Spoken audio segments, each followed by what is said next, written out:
Drummond Island Dogman, chapters 24 to 26. Chapter 24. The woman didn't know why she was nervous. She'd started out on her walk with Binky, her little beagle mix, only minutes before, planning to walk along East Channel Road until she reached Sturgeon Bay Road, at which point she would turn around and head back. It was a walk she and Binky had made many times, especially during the fall months when the colors of the leaves were most vibrant. She and the dog enjoyed these walks, and she'd always felt safe, secure, never concerned about anything.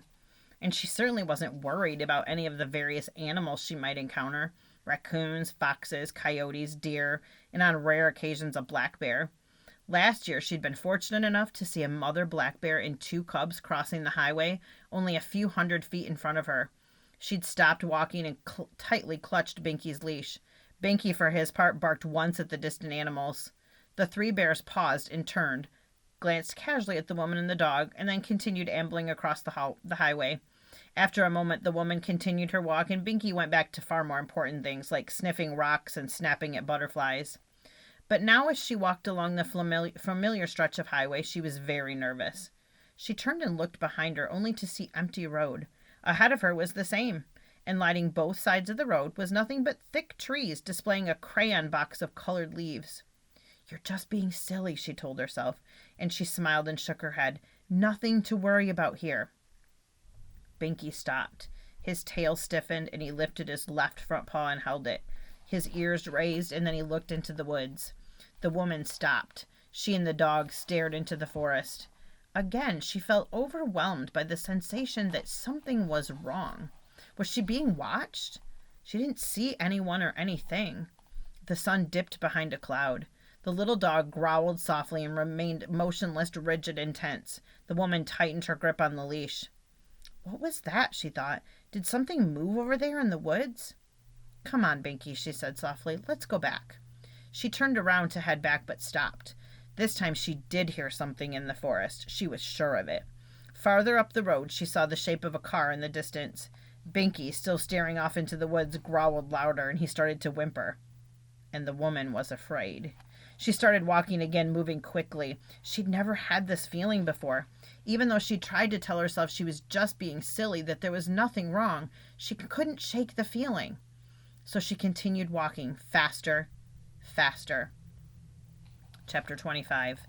From his hiding place in the shadows, the beast watched the woman and the little dog. The scent of both the human and the canine was strong, but there was another aroma that snared his attention. Fear.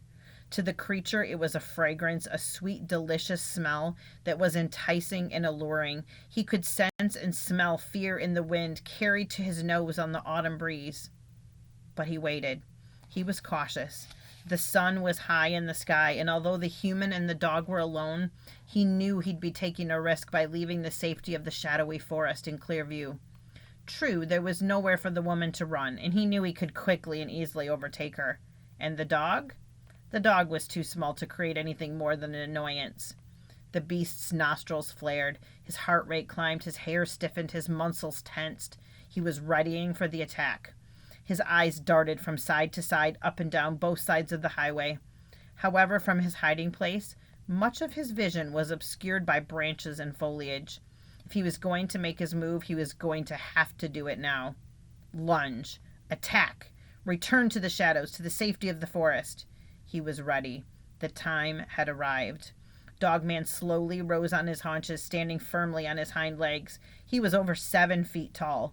He had not changed, but on his hind legs he now had a more human-like appearance to him. If anyone were to see him now, they would argue that he might be a werewolf.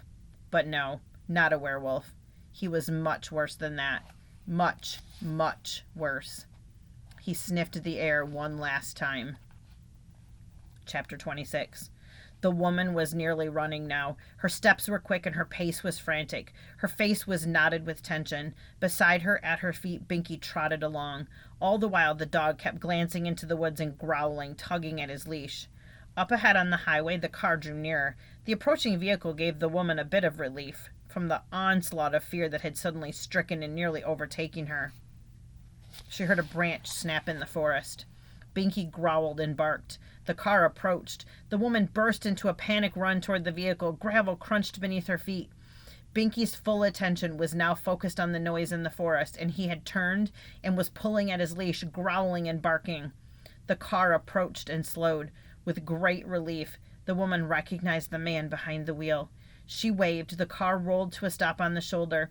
She frantically threw the passenger door open and climbed inside, pulling Binky with her, and she closed the door. The car began to move and drove on. Neither the passenger nor his new passenger saw the dark figure at the edge of the woods, fuming with inhuman rage.